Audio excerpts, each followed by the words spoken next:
Enggak, selamat pagi Pak Umar. Selamat pagi. Sehat nggih Pak? Alhamdulillah sehat. Minal aidin wal faizin, mohon maaf lahir batin nggih Pak nggih. Sama-sama maaf batin juga ya, Mbak Titin juga untuk semuanya pendengar. Oke. Dan sudah hadir juga Bapak Nugroho Notonegoro SH. Beliau merupakan Ketua LBH Perisai Kebenaran Cabang Purbalingga. Selamat pagi Bapak Nugroho. Selamat pagi Mbak. Nggih, sehat nggih? Alhamdulillah sehat Mbak. Mohon maaf lahir batin juga. Sama-sama Mbak. Walaupun baru ketemu ya Pak ya. Siap. Ini saya panggilnya Pak Nugroho atau Pak Nugroho aja. Pak Nugroho aja ya. Ya, untuk tema pagi hari ini kita akan obrolin seputar pos bantuan hukum. Dan buat kawan saya silakan yang pengen gabung bareng kita nanti boleh di 0281891114 atau di WA atau SMS online-nya di 0823 3884 5544. Ya, dan saya awali dulu ini mengenai tema pagi hari ini, yaitu pos bantuan hukum. Nah, sebenarnya pengertian dari bantuan hukum ini sendiri seperti apa ini Pak? Bisa dijelaskan monggo. Oke. Untuk tema kali ini tentang layanan hukum bagi masyarakat tidak mampu untuk masyarakat Purbalingga. Pengertian pos bakum sendiri, kita mulai dari pengertian pos bakum ya, atau kepanjangannya adalah pos bantuan hukum. Dalam hal ini kita adalah penyedia layanan pos bantuan hukum pada Pengadilan Negeri Purbalingga. Pos bakum dimaksud adalah layanan yang dibentuk oleh dan ada pada setiap pengadilan tingkat pertama untuk memberikan layanan hukum berupa informasi, konsultasi, advis hukum, serta pembuatan dokumen hukum yang diperlukan. Pos bakum sendiri ini adalah hanya satu dari 3 layanan hukum bagi masyarakat tidak mampu sesuai dengan Peraturan Mahkamah Agung nomor 1 tahun 2014. Jadi selain layanan pos bantuan hukum, layanan hukum bagi masyarakat tidak mampu juga meliputi yakni layanan pembebasan biaya perkara dan juga layanan sidang di luar gedung pengadilan. Untuk nanti mungkin kaplingan mohon maaf wilayah saya di pos bantuan hukum lah. Nanti untuk pembebasan biaya perkara dan layanan sidang di luar gudang pengadilan mungkin nanti beliau Bapak Umar Yaji selaku hakim mungkin nanti lebih kompeten untuk menjelaskan. Jadi kata kuncinya adalah itu layanan yang disediakan di pengadilan, baik pengadilan umum, peradilan agama maupun peradilan tata usaha negara bagi masyarakat tidak mampu. Kemudian diberikan penyedia jasa layanannya adalah advokat atau lembaga advokasi atau bisa juga unit kerja bantuan hukum dari organisasi profesi advokat.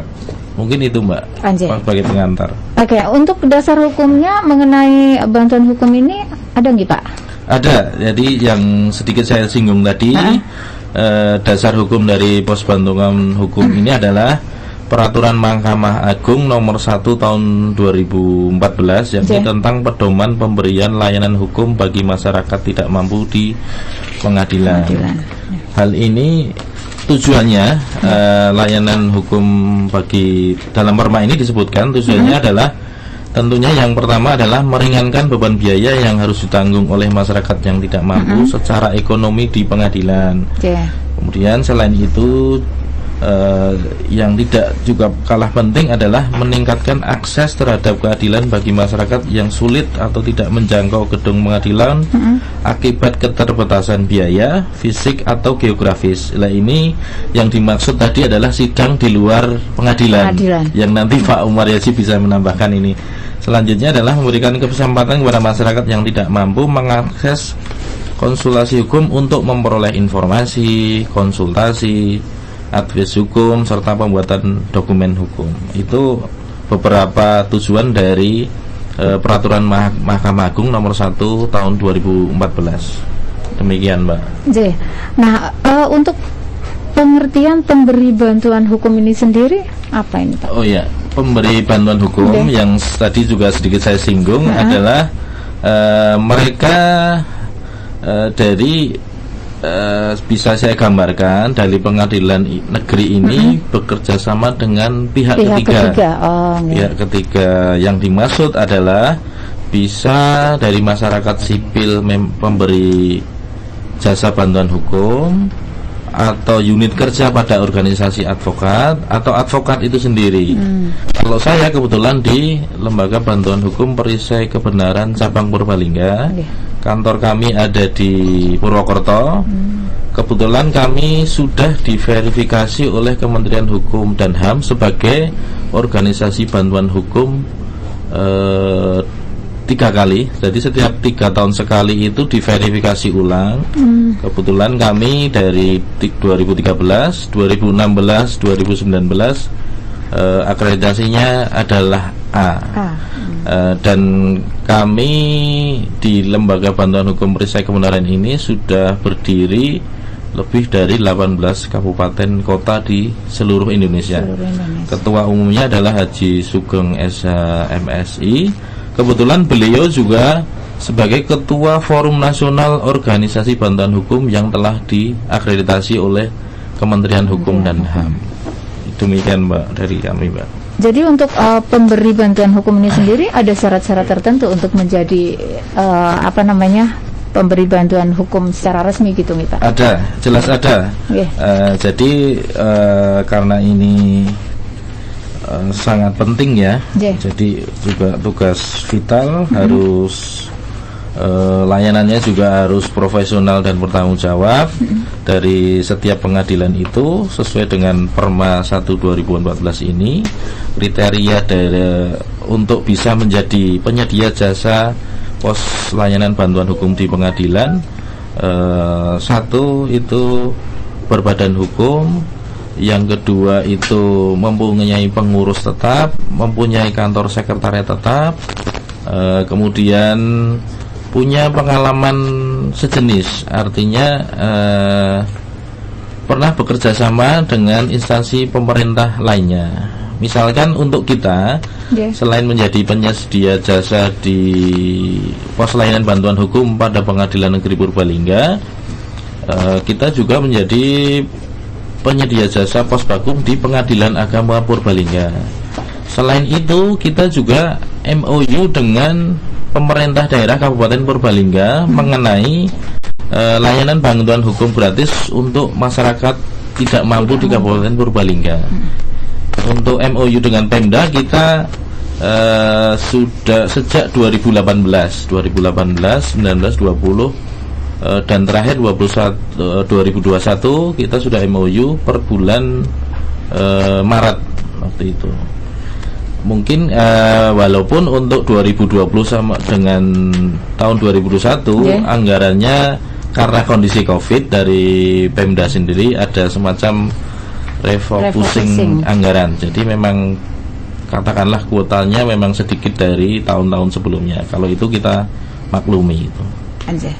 Oke. Nah, ini kan tadi ada ininya ya Pak, untuk pemberi pasti ada penerima. Nah, untuk penerima ini sendiri, penerima bantuan hukum ini pengertiannya itu siapa saja ini Pak? Oke, kalau penerima itu kata kuncinya adalah sesuai dengan Perma nomor 1 2014 ini adalah layanan hukum bagi masyarakat tidak mampu. Jadi adalah mereka yang gampangnya adalah mereka yang tidak mampu secara ekonomi. Layanannya tidak terbatas pada advis hukum, konsultasi hukum, pembuatan hukum. Yang tadi, kalau di Perma ini yang tadi sudah saya singgung adalah ada pembebasan biaya perkara dan juga ada sidang di luar pengadilan. Jadi pengadilanlah yang sidangnya bukan di gedung pengadilan, tapi pengadilanlah yang menjangkau untuk masyarakat yang memang mungkin ada kendala geografis sehingga jangkauannya ke gedung pengadilan itu memerlukan biaya yang tidak sedikit, sedangkan mereka mohon maaf dari ekonomi kurang mampu. Nah, ini Pak Umar Yaji mungkin lebih bisa menambahkan kalau itu. Iya. Berarti nyambung ke Pak Umar Yaji langsung ini. Ini bisa dijelaskan ini Pak mengenai pembebasan biaya perkara dan juga sidang di luar pengadilan mungkin. Ini untuk pencerahan buat para pendengar semuanya. Iya. Mungkin kalau yang terkait dengan bantuan hukum nanti lebih detail ke bantuan hukumnya ya. Jadi saya untuk teknis di persidangannya mungkin ya. Jadi kalau perkara pidana sendiri ada pasal 54 yang menyatakan bahwa guna kepentingan pembelaan tersangka atau terdakwa berhak mendapat bantuan hukum dari seorang atau lebih penasihat hukum selama dalam waktu dan pada setiap tingkat pemeriksaan menurut tata cara yang ditentukan dalam undang-undang. Jadi di sini kemudian dijelaskan kembali ada beberapa hal yang bisa mendapatkan bantuan hukum karena memang dia itu tidak mampu. Itu ya, jadi seperti ini ada dalam KUHP juga diterangkan bahwa untuk ancaman pidana yang 0 sampai 5 tahun itu tidak wajib didampingi oleh penasihat hukum. Kemudian kalau 5 tahun sampai 15 tahun itu kalau dia tidak mampu dapat ditunjuk penasihat hukum seperti itu ya. Jadi syaratnya dia harus punya surat keterangan tidak mampu ya. Itu bisa jadi dari kelurahan, juga kalau di pengadilan juga bisa jadi dari ketua pengadilan juga bisa memberikan surat keterangan tidak mampu itu. Atau gampangannya itu bisa dari kartu BLT. Itu kan menunjukkan bahwa dia itu tidak mampu, atau Jamkesmas atau ya, itu kan otomatis dia tidak mampu, itu bisa menunjukkan bahwa dia itu tidak mampu seperti itu. Tapi yang paling bagus ya jelas dari kelurahan seperti itu ya, artinya tidak ada pihak ketiga yang menyatakan bahwa dia itu tidak mampu. Kemudian untuk yang ancaman hukumannya di bawah di atas 15 tahun itu entah dia mampu atau tidak mampu, ketika dia tidak ada pendampingan atau tidak ada pengacara, advokat yang mendampingi dirinya dari diri yang pribadi, maka itu wajib didampingi penasihat hukum. Dan disitulah kami akan menunjuk pos bantuan hukum yang telah ditunjuk oleh Pengadilan Negeri Purbalingga. Ya inilah kalau berdasarkan seleksi ketat ya, sudah ada pendaftaran kemarin ya, ada pendaftaran beberapa yang mendaftar, kita seleksi, kita verifikasi pendaftarannya di tingkat verifikasinya dari pos bakumnya sendiri, apakah sudah terdaftar belum di Kemenkumham. Itulah kita seleksi dan akhirnya jatuhlah ke lembaga pos bantuan hukum perisai kebenaran ya. Ini kalau untuk di tingkat Purwokerto Purbalingga ini sudah tidak asing lagi ya. Sudah banyak, berapa kantornya ini? Cabangnya sudah berapa? Di kurang lebih dari 18 kabupaten kota Pak. Di Jawa Tengah sudah banyak ya? Banyak, paling banyak di Jawa Tengah karena pusatnya di Purwokerto di Jawa Tengah. Ya, jadi kita kemarin sudah menunjuk perisai keadilan berdasarkan kebenaran. Perisai kebenaran, mohon maaf, perisai kebenaran ya.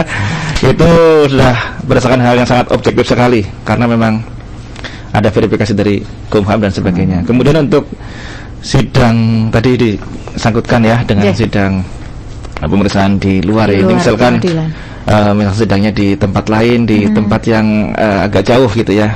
Memang kita juga kalau untuk Pengadilan Negeri Purbalingga sendiri tahun 2020 dan 2021 belum pernah melaksanakannya. Ya, karena memang kondisi pandemi ya. Kita pun sidang masih online. Terdakwanya tetap di rutan dan yang hadir di persidangan itu hanya hakim, kemudian penuntut umum atau jaksa penuntut umum, kemudian penasihat hukum seperti itu, dan terdakwanya di rutan. Oke. Untuk ini Pak Umar, sidang di luar pengadilan ini ada syarat-syarat tertentu misalnya sampai dilaksanakan sidang di luar pengadilan Pak? Ya, itu kalau sidang di luar pengadilan itu ya ada syarat tertentu, tentunya perkara di sana banyak gitu ya. Kemudian kita jadi nanti ada pertimbangan untuk diarahkan ke sana sidangnya. Ini sebenarnya nggak hanya pidana tapi perdata juga. Misalkan ada kemudian ada yang daftar di kecamatan, taruhlah di kecamatan paling jauh di sini di mana, misalkan di Karangjambu misalkan ya. Ternyata ada banyak itu yang menginginkan adanya misalkan ada permohonan perubahan nama atau sidang gitu ya, permintaan di sana. kita akan sidang di sana, arahkan ke sana. Biasanya kita bertempat di kantor desa di sana, gitu ya, di kantor kecamatan di sana, seperti itu. Nah, ini untuk tadi pos bantuan hukum sendiri dari pengadilan negeri ini menunjuk setiap berapa tahun sekali, Pak? Iya. Jadi setiap saya bacakan dulu terlebih dahulu ini ya, ada perjanjian kerjasamanya. Ada perjanjian kerjasama atau Memorandum of Understanding (MOU) antara Pengadilan Negeri Purbalingga kelas 1B dengan Lembaga Bantuan Hukum Perisai Kebenaran Cabang Purbalingga tentang layanan pos bantuan hukum pada Pengadilan Negeri Purbalingga kelas 1B tahun anggaran 2021, di mana itu tercatat di Pengadilan nomor W12 U25 /163 /KU /01 2021. Kemudian untuk di Perisai Kedung sendiri nomor 1 MOU PPH LBH PK PBG 2021. Itu kita laksanakan MOU 1 tahun sekali ya. Jadi 1 tahun sekali kita evaluasi, karena ini penting sekali untuk dievaluasi ya, karena nanti tiba-tiba tidak sesuai dengan MOU-nya, kita harus evaluasi seperti itu. Makanya jangan maksudnya nggak sembarangan yang kita pilih juga. Gitu. Memang mereka pun siap gitu untuk berkomitmen sesuai dengan perjanjian yang ada, seperti itu. Berarti kalau setahun mungkin dievaluasi, mohon maaf mungkin kalau misalnya ada sesuatu hal yang memang tidak sesuai MOU, ini pengadilan negeri berhak mengganti dengan ini Pak, pos bantuan hukum dari ini yang lain gitu, atau gimana ini Pak? Iya, kita juga di samping ada evaluasi yang 1 tahun tadi, juga kita ada evaluasi per 3 bulan sekali. Oh, per 3 bulan jadi ada evaluasi 3 bulan sekali. Jadi kita untuk menjaga komitmen, jadi apa yang kita perjanjikan dalam MOU itu tersebut, kalau sampai ada pihak yang melanggar ya, atau pihak Posbakum tidak sesuai dengan apa yang diperjanjikan, ya kita akan evaluasi seperti itu ya. Efeknya ya pasti kita akan mencari Posbakum yang lain, cuman sampai dengan titik ini ya, sekitar 3 tahun ya. Iya. 3 tahun ini lancar, dan alhamdulillah Posbakum Perisai Kebenaran ini sudah akreditasi A terus ya. Alhamdulillah, A terus ya, artinya memang berkompeten gitu. Dan saya lihat di sini juga kalau pos bantuan hukum ini kan dia harus standby tiap hari, kecuali hari libur ya, harus standby di pengadilan, karena kita satu saat bisa menunjuk beliau. Dan jadi alhamdulillah evaluasi selama ini kami tidak menemukan hal-hal yang negatif ya, katakanlah, selalu ada di tempat gitu. Karena kalau orang yang mau mencari keadilan gitu ya, akan bertanya-tanya, taruhlah konsultasi gitu ya, nah itu perdata, entah itu pidana, itu dari orang tersebut nanti datang ke PTSB, ke meja informasi di pengadilan. Nanti di meja informasi kita akan langsung arahkan ke pos bantuan hukum ya, langsung ke bapak-bapak di Posbakum ini, di Perisai Keadilan, Perisai Kebenaran ini nanti akan melaksanakannya. Jadi itu tujuan kami justru jelas untuk menjaga objektivitas ya, karena nanti kalau konsultasi ke pihak pengadilannya, itu nanti akan objektivitas dari pengadilan sendiri nanti akan dipertanyakan. Seperti itu, makanya pengadilan juga mengajak mitra dari luar untuk memberikan konsultasi hukum. Jadi nanti untuk hakim-hakim sendiri ada terjaga objektivitasnya, seperti itu. Oke, nggih. Sugeng Rawuh Pak Sahron nggih. Monggo. Ini beliau merupakan Humas LBH Perisai Kebenaran Cabang Purbalingga. Nggak apa-apa Pak Umar, ini bisa digeser-geser. Oh, gitu ya. Pak Umar di tempat, monggo silakan. Saya lanjut ini ke Pak Sahron atau juga Pak Nugroho ya. Mana tadi sudah disebutkan undang-undang bantuan hukum itu ada ya. Nah, ini sebenarnya tujuan dibentuknya undang-undang bantuan hukum ini seperti apa nih Pak? Baik, terima kasih Mbak. Tapi sebelum itu saya akan nyambung sedikit ke apa yang disampaikan Pak Umar ya, terkait dengan selain tadi berbadan hukum, syarat bagi penyedia jasa layanan Posbakum pada pengadilan itu, kemudian syarat-syarat yang itu kemudian harus juga tes kualifikasi. Selain tes kualifikasi, setelah MOU ditandatangani, pengawasan itu tetap melekat. Jadi oleh ketua pengadilan maupun perangkat yang nantinya memang dibentuk untuk mengawasi Posbakum ini, ada semacam pengawasan yang sifatnya rutin yang tadi disampaikan, kemudian ada sifatnya yang insidentil. Bisa saja kan ada dipandang, memang kalau dipandang kinerjanya kurang baik, tanpa harus menunggu jadwal pengawasan rutin itu, bisa saja dari pengadilan itu langsung gitu. Langsung. Dan itu nanti yang disinggung tadi oleh jenengan, jadi sanksinya itu mulai dari peringatan lisan, tertulis, pemberhentian sementara, sampai akhirnya tadi yang disinggung pemutusan hubungan kerjasama. Jadi memang betul apa yang disampaikan Pak Umar Yaji, pengadilan pun walaupun sudah dinyatakan lolos, pengadilan juga tidak akan tinggal diam, akan selalu diawasi bagaimana apakah ini sesuai dengan standar yang diharapkan atau belum. Kemudian untuk undang-undang bantuan hukum, sebenarnya filosofinya sama. Jadi Perma nomor 1 tahun 2014 ini tidak lepas dari adanya Undang-Undang nomor 16 tahun 2011 tentang bantuan hukum. Bantuan hukum dimaksud adalah jasa hukum yang diberikan oleh pemberi bantuan hukum secara cuma-cuma kepada penerima bantuan hukum. Ini tidak, pengertiannya tidak jauh dengan tadi. Kalau tadi istilahnya adalah penyedia jasa dan penerima layanan di Posbakum, kalau di Undang-Undang nomor 16 tahun 2011 tentang bantuan hukum, itu ada istilah pemberi bantuan hukum dan penerima bantuan hukum. Pemberi bantuan hukum dalam hal ini kriterianya adalah yang paling pokok tadi adalah mereka yang sudah diverifikasi dan diakreditasi oleh Kementerian Hukum dan HAM. Selain itu tidak boleh ada organisasi bantuan hukum yang bisa melaksanakan bantuan hukum yang dimaksud dalam undang-undang ini. Jadi syaratnya ini kalau tadi pos bantuan hukum itu seleksinya di tingkat pengadilan, kalau organisasi bantuan hukum yang dimaksud dalam Undang-Undang Bantuan Hukum nomor 16 tahun 2011 ini cakupannya lebih luas. Ini verifikasi dan akreditasinya langsung oleh dari Kementerian Hukum dan HAM. Jadi ini wilayahnya seluruh Indonesia, dan setiap 3 tahun sekali ini akan diverifikasi ulang. Jadi jangan kaget kalau misalkan di 2013 ada organisasi bantuan hukum yang terakreditasi dengan A. Bisa saja 3 tahun berikutnya bisa tetap akreditasinya, atau bisa turun dari A ke B, atau dari A ke C, atau bahkan sama sekali dia tidak lolos verifikasi.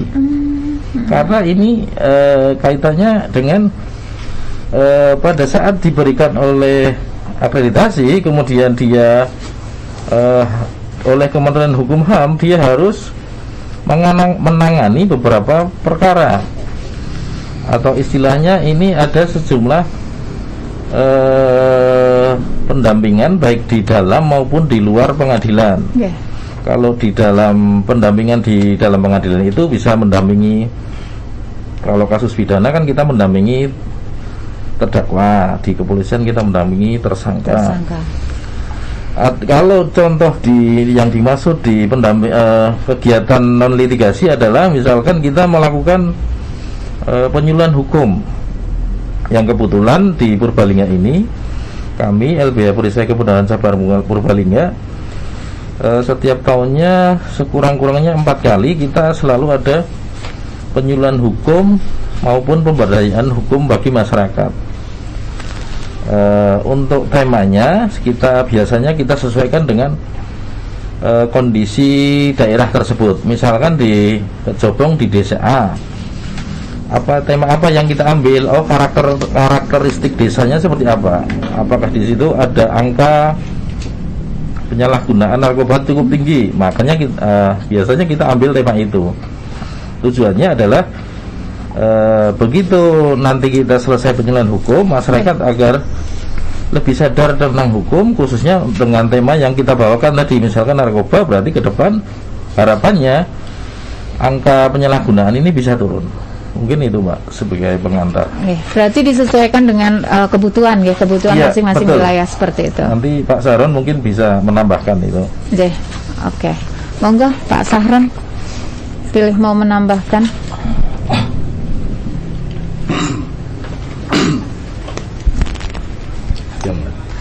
Yang tujuan bantuan hukum. Yang kaitannya bantuan hukum. Bantuan hukum. Ya. Bisa ditambahkan. Baik, kami sedikit menambahkan bahwa tujuan bantuan hukum ini tentunya filosofinya adalah untuk memberikan kesejahteraan kepada masyarakat yang tidak mampu ya. Tidak mampu untuk mengakses kepentingan dirinya dalam keadilan ya. Karena itu ada teknis ya. Untuk mencapai keadilan ini harus ada sistem melalui prosedur yang berlaku dalam peradilan itu, sehingga banyak sekali masyarakat miskin yang tidak mampu, sehingga mereka ini harus diberikan bantuan.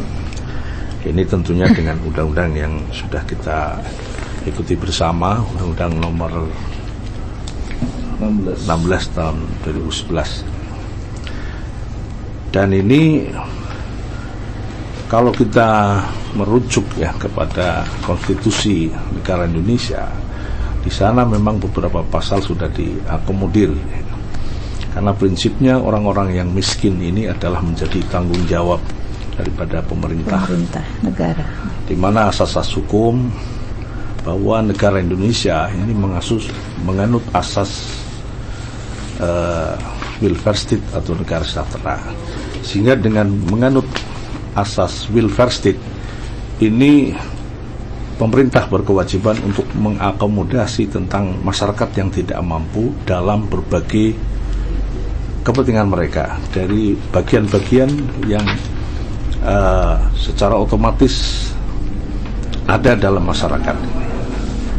Masalah keadilan karena dalam proses hukum, masalah kepentingan hidup, ekonomi, pendidikan dan sebagainya. Ini sudah terakomodasi dalam Undang-Undang 1945. Dan fakta di lapangan sekarang masyarakat memang banyak sekali yang masih harus diberikan fasilitas ini karena image masyarakat ini terhadap jasa advokasi ini mereka pesimistik ya, tidak mampu untuk membayar. Iya betul. Ya, memang dari prosesi dari awal ini memang sudah demikian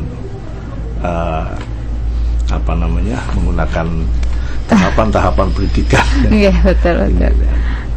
Karena itu ini tentunya adalah bantuan hukum ini prinsipnya adalah memberikan kesejahteraan kepada masyarakat.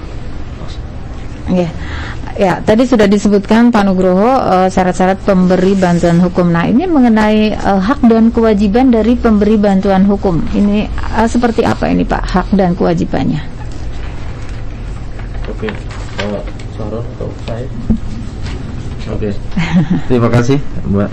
Jadi terkait dengan pertanyaan hak dan kewajiban pemberi bantuan hukum yang dimaksud dalam Undang-Undang nomor 16 tahun 2011 tentang bantuan hukum. Untuk haknya bagi pemberian hukum antara lain tentu yang pertama adalah melakukan pelayanan bantuan hukum. Yang berikutnya adalah dapat melakukan rekrutmen terhadap advokat, paralegal, dosen dan mahasiswa fakultas hukum. Untuk kaitannya dengan mahasiswa fakultas hukum ini memang di era Menteri Pendidikan yang sekarang itu ada keputusan Menteri yang mengatur tentang kampus Merdeka Belajar. Jadi ini memang sekarang bersinergi. Jadi LBH kita untuk 2 tahun terakhir ini, sejak Pak Nadiem menggaungkan kampus Merdeka Belajar, kita sudah diundang oleh setidaknya 2 kampus. Yang pertama adalah Universitas Jenderal Sudirman, yang kedua Universitas kalau nggak salah Pancasila di Jakarta. Jadi kerjasama terkait dengan magang mahasiswa. Jadi nantinya dalam peraturan menteri itu mahasiswa ini karena ini kaitannya dengan hukum, berarti mahasiswa Fakultas Hukum itu ada semacam SKS khusus yang dia bisa praktek murni, tidak belajar teori di kampus tapi langsung terjun ke lapangan, bisa ke advokat, bisa ke notaris, bisa ke pengadilan. Yang kebetulan hari ini juga Pak Umar membawa teman-teman ini rekan-rekan mahasiswa dari Unsud, 2 orang yang ikut hadir pada acara pagi menjelang siang hari ini. Jadi saya lihat ini Menteri Pendidikannya Pak Nadiem, saya kira juga suatu bisa disebut suatu terobosan, dan itu sangat bermanfaat. Setidaknya ini saya rasakan pengalaman saya dulu menjadi mahasiswa dengan mahasiswa sekarang. Kalau bagi saya ini jauh menguntungkan. Sekarang untuk pandangan mahasiswa dulu dengan sekarang itu harusnya jauh lebih ke depan, itu jauh lebih diuntungkan dengan mahasiswa sekarang. Semuanya fasilitasi. Jadi sejak mereka belajar di bangku kuliah, mereka sudah punya gambaran nanti apa yang akan ditempuh setelah lulus, atau cita-cita apa ini yang akan memang yang diinginkan, bisa menjadi advokat, hakim, notaris, atau dosen dan sebagainya. Jadi untuk sedikit melenceng ini, tapi untuk rekan-rekan mahasiswa senior ini, saya kira ini kesempatan emas, nggak boleh dilewatkan. Betul. Jadi semuanya sekarang itu sudah difasilitasi dengan digaungkannya kampus Merdeka Belajar. Kemudian lanjut ke tadi memberi bantuan hukum. Selain bisa merekrut mahasiswa Fakultas Hukum, kemudian menyelenggarakan penyuluhan hukum, konsultasi hukum, dan program kegiatan lain yang berkaitan dengan penyelenggaraan bantuan hukum. Kemudian sesuai undang-undang ini tentunya menerima anggaran dari negara untuk melaksanakan bantuan hukum berdasarkan undang-undang. Selanjutnya mengenai kewajiban sendiri, antara lain harus melaporkan kepada menteri tentang program bantuan hukum. Selanjutnya melaporkan setiap penggunaan anggaran negara yang digunakan. Selanjutnya menyelenggarakan pendidikan dan pelatihan bantuan hukum bagi advokat, paralegal, dosen, mahasiswa Fakultas Hukum yang direkrut, yang sebagaimana saya singgung di atas tadi. Selanjutnya yang juga nggak kalah penting adalah menjaga kerahasiaan data, informasi, dan atau keterangan yang diperoleh dari penerima bantuan hukum. Jadi ini semacam di Undang-Undang Advokat sendiri juga sudah diatur tentang kode etik. Jadi memastikan kerahasiaan klien. Jadi misalkan kita menangani perkara perdata yang menyangkut asusila, jadi kita wajib untuk menjamin rahasia itu. Misalkan di situ ada bukti chat atau gambar atau video yang tidak senonoh, lah itu tidak bisa kita, atau bahkan dilarang kita untuk mengumbar informasi saja, apalagi mengumbar dokumen-dokumen tadi. Nah itu larangan keras itu. Nah itu mungkin yang bisa saya jelaskan, Mbak, terkait dengan hak dan kewajiban memberi bantuan hukum. Ini ada pertanyaan dari Pak Imron yang ada di Rembang. Selamat pagi Bapak-bapak narasumber dan juga Pak Hakim. Saya Imron di Rembang. Yang ingin saya tanyakan adalah mengenai bantuan hukum tadi ini meliputi apa saja Pak? Apakah hanya perdata atau pidana juga bisa? Kemudian untuk biayanya ini siapa yang menanggung? Terima kasih. Pak Nugroho bisa menjawab ya. Oh iya. Kalau biayanya mungkin Pak Umar ini. Terima kasih. Jadi tadi pertanyaan dari Pak Imron ya. Okay. Saya kira bagus itu tadi agak terlewat dari penjelasan Iya, tadi awal. saya mau tanyakan ternyata sudah ditanyakan. Iya, kelihatannya beliau kritis. Kritis. Jadi bantuan hukum yang dimaksud dengan undang-undang ini adalah meliputi masalah hukum keperdataan, pidana, dan tata usaha negara. Itu pun tidak terbatas pada proses di pengadilan, bisa proses non litigasi atau penyelesaian di luar pengadilan. Tapi ini lebih banyak khusus pada masalah keperdataan. Misalkan ada sengketa waris. Itu tidak selalu harus diselesaikan pada proses pengadilan. Itu bahkan dihimbau agar di pengadilan pun nanti sama, kita begitu gugat oleh hakim, kita akan ditekankan di proses mediasi. Jadi agar selesai di proses mediasi, diharapkan itu lebih bisa diterima oleh para pihak daripada nanti diputus oleh hakim. Biasanya ini kalau mediasi itu para pihak lebih bisa menerima daripada nanti menunggu putusan hakim, karena putusan hakim biasanya karena hakim itu di tengah. Kalau perdata kan ada penggugat dan tergugat. Lah hakim kalau perdata kan siapa yang menggugat dialah yang akan membuktikan, berkewajiban membuktikan. Hakim tinggal tunggu saja mana ini bukti yang menurut hakim sesuai hukum acara tentunya, mana menurut hukum dalil mereka yang benar, hakim tinggal memutuskan. Lah biasanya nanti ini salah satu pihak otomatis ini akan menjadi tidak puas.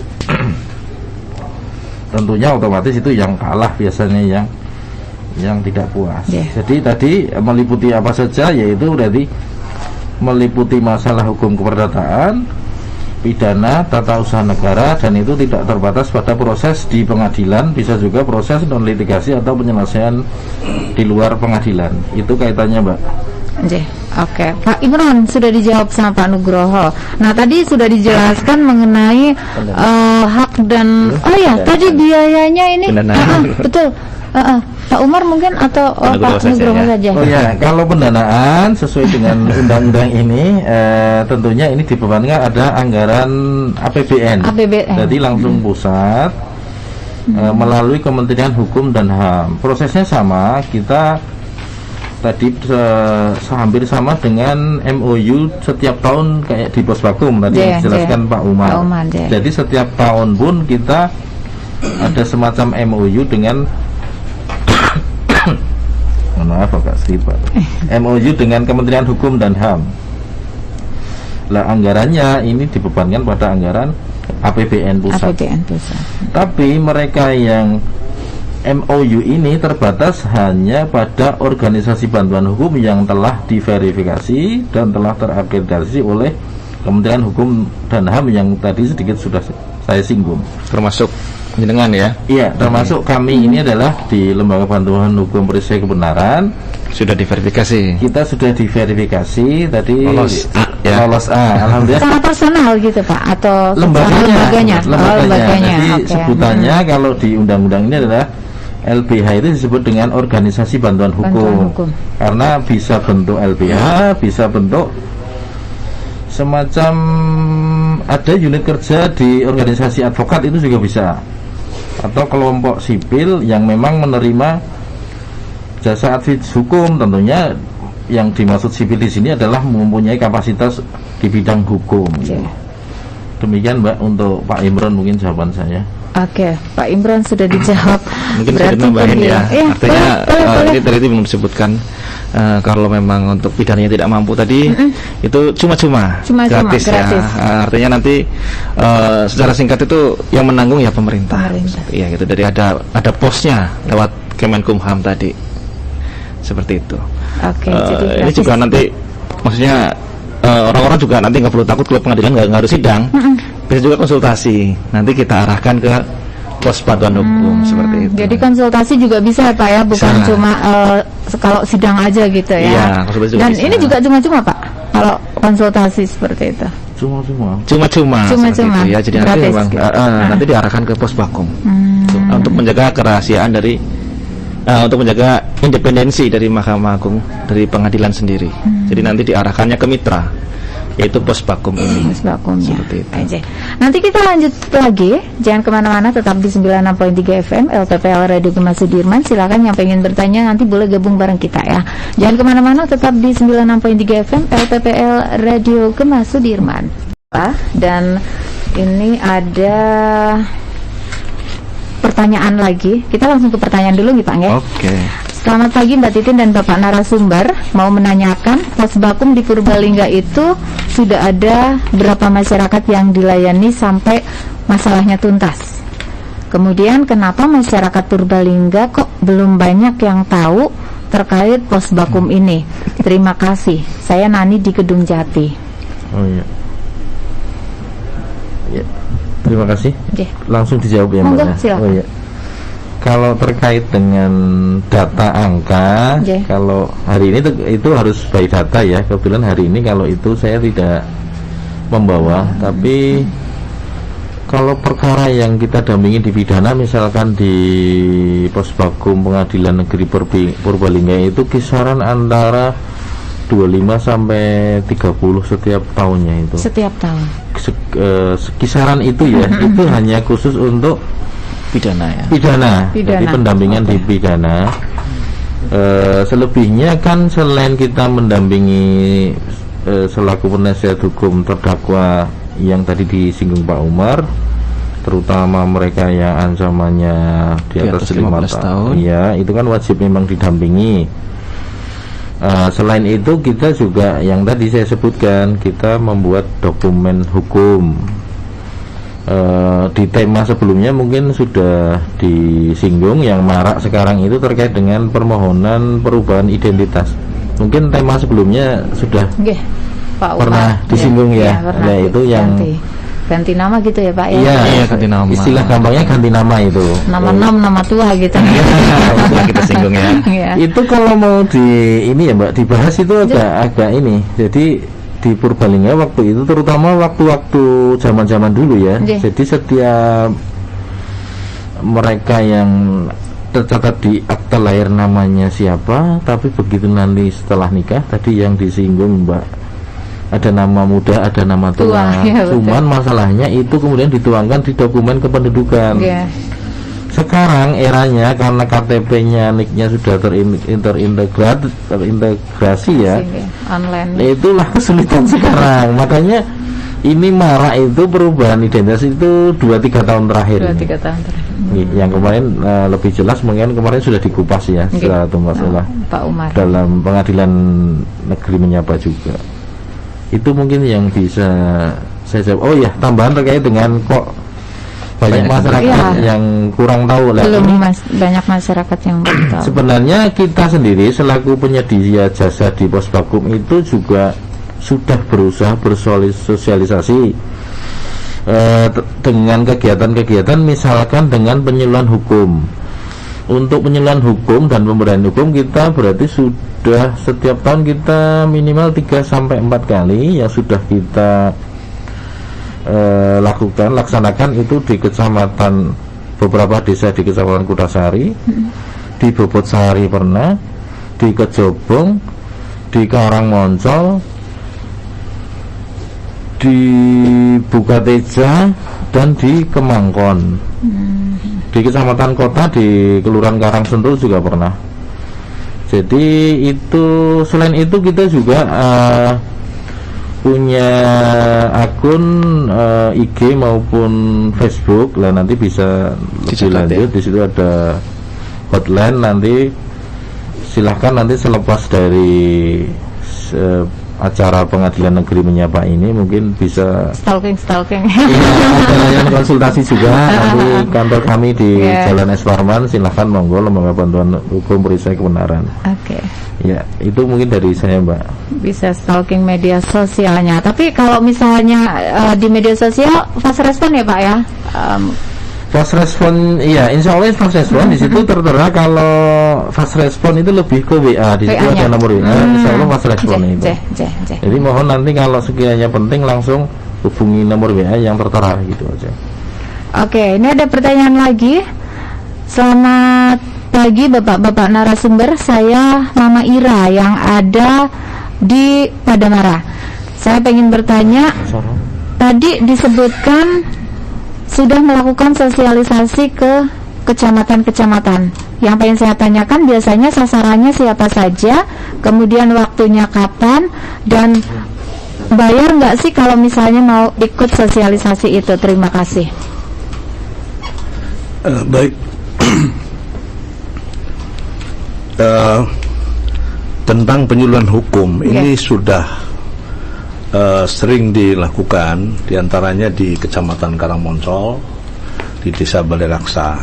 Sasarannya adalah masyarakat umum. Masyarakat umum, siapa saja boleh? Siapa saja boleh. Kemudian di Kecamatan Kejobong, Kemangkon, dan Bukateja, Kecamatan Purbalingga, Sari. Jadi hanya kuota ketika pelaksanaan ini dibatasi sekitar ada maksimalnya ada 50 orang. Karena pandemi ya Pak? Karena pandemi ya, 20 orang. Sehingga ini tentunya kuota seperti ini belum menjangkau terhadap jumlah secara keseluruhan masyarakat Purbalingga.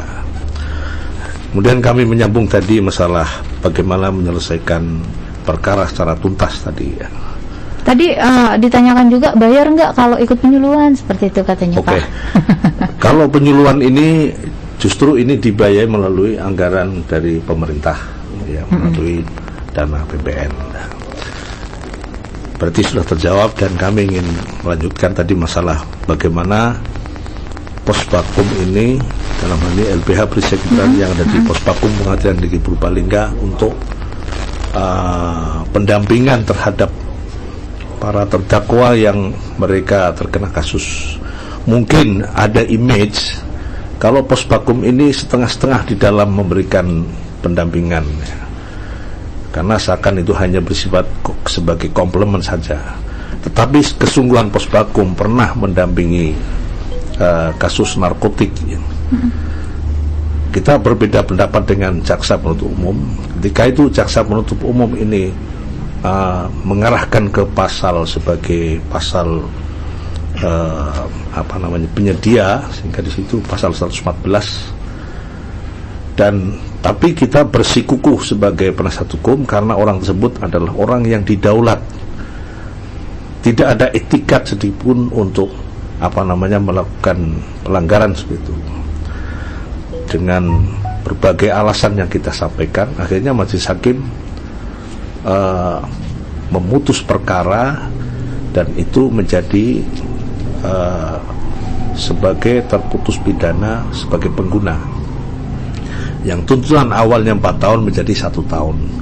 Kemudian jaksa banding dari hasil pengadilan tinggi itu menguatkan putusan pidana di tingkat pengadilan pertama. Kemudian jaksa itu sampai kasasi, ditunggu sampai pada jangka waktu ada 4 bulan, ternyata kasasinya ditolak. Hal demikian tidak membuktikan Posbakum ini telah memberikan satu upaya maksimal, bukan hanya sekedar sebagai komplement, sebagai prasyarat bahwa pengadilan ini harus ada Posbakum, sehingga sudah sesuai undang-undang, dalam hal ini rekomendasi dari undang-undang bantuan hukum. Namun demikian, lebih daripada itu, benar-benar kita sebagai para advokat yang ada di Posbakum ini secara profesional melakukan bantuan hukum. Kita melihat nanti di fakta-fakta persidangan, ketika ada hal-hal yang memang kita berdebat dengan jaksa penuntut umum, di situ kita lakukan dengan maksimal. Baik. Ya, tadi sudah dijelaskan mengenai hak dan kewajiban dari pemberi bantuan hukum. Nah, untuk penerima bantuan hukum ini sendiri, hak dan kewajibannya seperti apa ini Pak? Mungkin Pak Sahron lagi.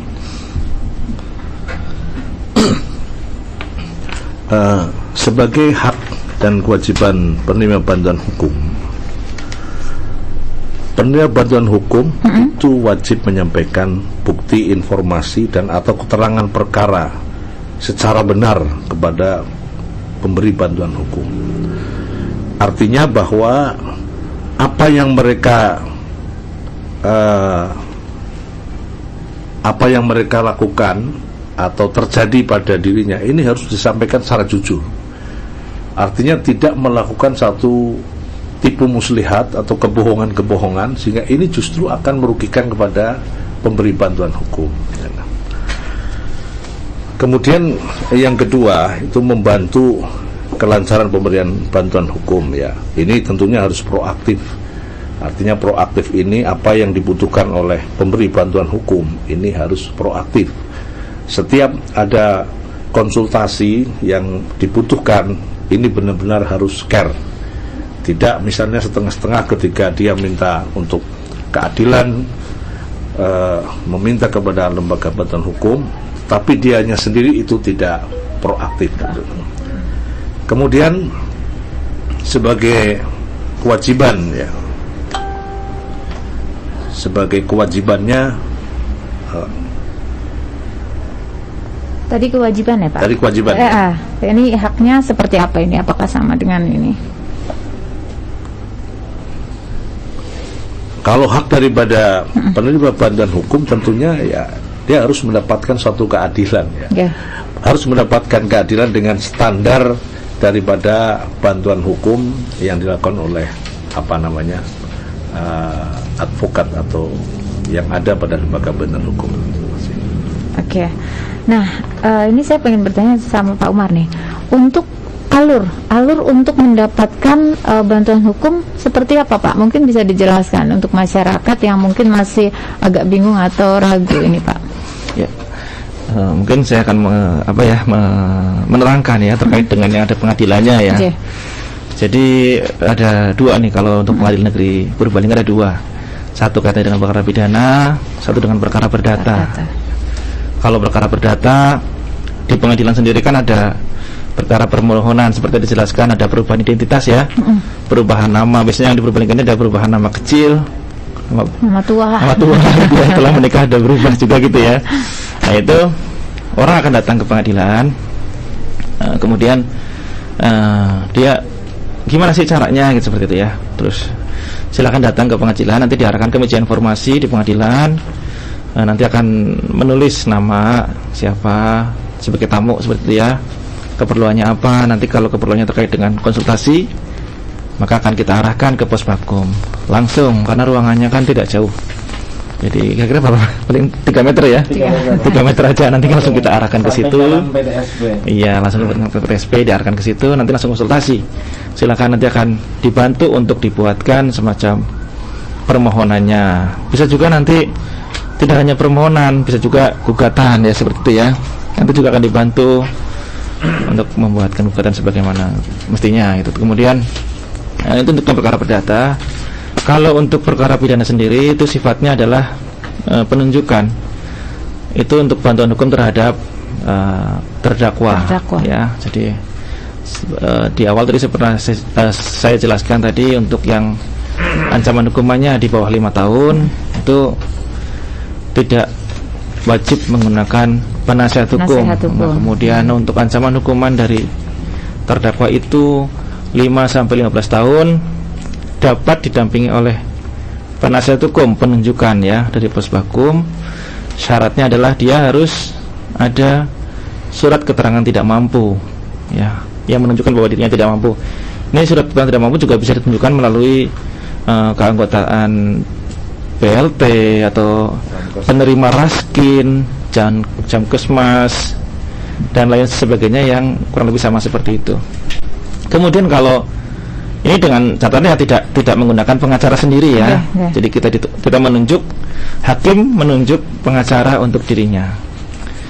Kemudian untuk yang ancaman hukumannya di atas 15 tahun itu meskipun dia mampu, dia juga wajib didampingi oleh penasihat hukum. Jadi kalau dia tidak ada penasihat hukum sendiri, maka hakim akan menunjuk penasihat hukum untuk dirinya seperti itu. Jadi itulah tahap-tahapnya seperti itu. Jadi tetap harus ke pengadilan dulu, melalui pengadilan seperti itu. Iya, kalau untuk pidana nanti majelis yang menentukan. Majelis yang menentukan. Apakah dia didampingi atau tidak, itu majelis yang menentukan dengan catatan melihat dari ancaman hukuman dari si terdakwa itu sendiri. Kalau untuk pidananya. Oke. Seperti itu. Dan itu cuma-cuma ya. Cuma-cuma. Cuma-cuma ya, itu gratis ya. Ya, itu. Oke. Jadi ini tadi juga saya ingin menyinggung sekali ya. Tadi ada pertanyaan yang banyak yang nggak tahu ya terkait dengan posvakum ini, makanya itu dari program pengadilan menyapa, selain materi-materi yang kemarin, kita di bulan ini memang saya pengen ada pemikiran untuk posvakum, mengajak posvakum, karena memang banyak dari masyarakat yang pengen tahu terkait dengan posvakum itu sendiri. Maka kami dari Pengadilan Negeri Purbalingga langsung menggandeng mitra kami untuk hadir di radio untuk memberikan pencerahan ya, sosialisasi pencerahan dan edukasi terhadap masyarakat terkait dengan pos bantuan hukum. Mungkin ada yang baru dengar, oh ada ya pos bantuan gitu ya. Nah inilah bapak-bapak ini yang saya hadirkan di sinilah ya. Inilah yang ada pos vakum di, tidak hanya di PN Purbalingga ya, di PA juga. Iya, di pengadilan agama juga. Iya, kebetulan kami juga yang menjadi penyedia jasa. Iya. Jadi sudah qualified. Nah, ini upaya-upaya seperti apa sih yang harus dilakukan oleh para pemohon bantuan hukum apabila tidak mampu menyusun permohonan secara tertulis? Ya, bisa. Monggo. Oh iya. Jadi terima kasih tadi. Intinya ketika pemohon bantuan hukum ini mempunyai keterbatasan, tidak bisa mengajukan permohonan secara tertulis, tidak usah khawatir, cukup disampaikan secara lisan saja. Insya Allah kami akan tetap menerima permohonan tersebut. Jadi tidak usah khawatir. Tadi disampaikan Pak Umar, ada syarat di situ. Misalkan ada syarat yang ketinggalan, itu pun secara teknis di lapangan kita juga tidak terlalu saklek. Walaupun itu memang menjadi syarat, nanti bisa menyusul. Sepanjang memang permohonannya benar, kemudian kita lihat uraian singkat perkaranya atau uraian singkat masalahnya seperti apa, kemudian memang kita nilai itu ini dari kalangan yang tidak mampu, insya Allah kita akan layani. Jadi nggak usah khawatir, hanya sekedar mohon maaf tidak bisa mengajukan permohonan secara tertulis. Tidak usah khawatir, cukup dengan lisan saja, nanti insya Allah tetap kita layani, tidak ada perbedaan perlakuan. Demikian Mbak. Oke, sebetulnya kebersamaan kita dibatasi waktu sudah 57 menit. Cuma ini ada satu pertanyaan dari Mama Ellen yang ada di Karangreja. Selamat pagi Bapak-bapak, saya mungkin agak melenceng sedikit.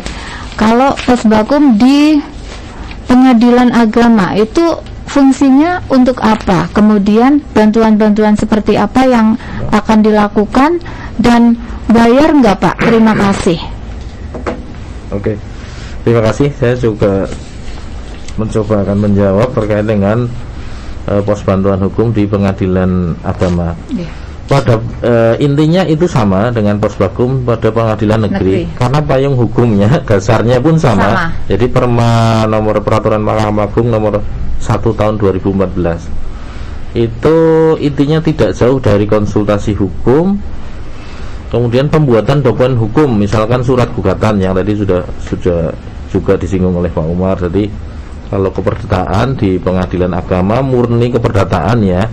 Kalau di pengadilan negeri itu bisa perdata, bisa pidana. Kalau di PA pengadilan agama itu rata-rata konsultasi dan pembuatan dokumen hukum dalam bentuk pembuatan surat gugatan, pembuatan jawaban ketika dia menjadi tergugat, kemudian istilahnya adalah penyusunan replik, penyusunan duplik, pembuatan kesimpulan, konsultasi terkait dengan upaya hukum banding, kasasi, ataupun upaya-upaya hukum yang lain. Mungkin kurang lebih seperti itu. Dan itu sama, gratis juga ya? Di pengadilan agama sama. Dasarnya sama, Perma nomor 1 tahun 2014. Gratis Mama Ellen ya. Mungkin ini takut bayar ini. Oke, sebagai closing statement mungkin terakhir ini, harapannya seperti apa dari pengadilan dulu deh, dari Pak Umar dulu. Sebentar interupsi. Kami akan memberikan satu mungkin kejelasan. Jadi pengertian gratis yang bagaimana prosesi untuk mencari keadilan di pengadilan agama.